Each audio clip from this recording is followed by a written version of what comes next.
Astrology का actual meaning क्या है? What is astrology? देखिए, एस्ट्रोलॉजी एक साइंस है जिसमें हम लोग प्लैनेट्स की जो पोजीशन है उसको रिव्यू करते हैं और उसके रिजल्ट्स हमारी ज़िंदगी में क्या आते हैं उसके ऊपर स्टडी करते हैं। हमने जब हम 8th और 10th स्टैंडर्ड में पढ़ा करते थे तो हम एस्ट्रोनॉमी पढ़ा करते थे, सूर्य की चाल इतनी है, चंद्रमा की चाल इतनी है, उनकी गति इतनी है।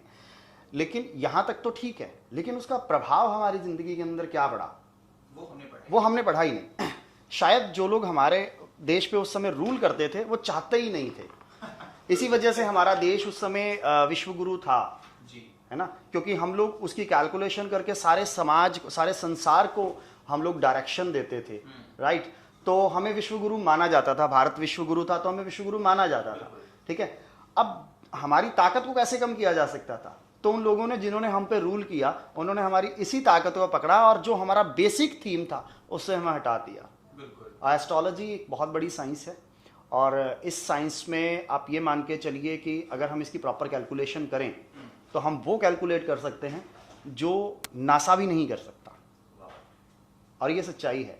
जिस सूर्य ग्रहण के लिए नासा बहुत सारी कैलकुलेशंस करता है वो हमारे 90 रुपए के पंचांग के अंदर कैलकुलेट होकर मिलता है। इससे बड़ी टेक्निक और टेक्नोलॉजी आप क्या कह सकते हैं?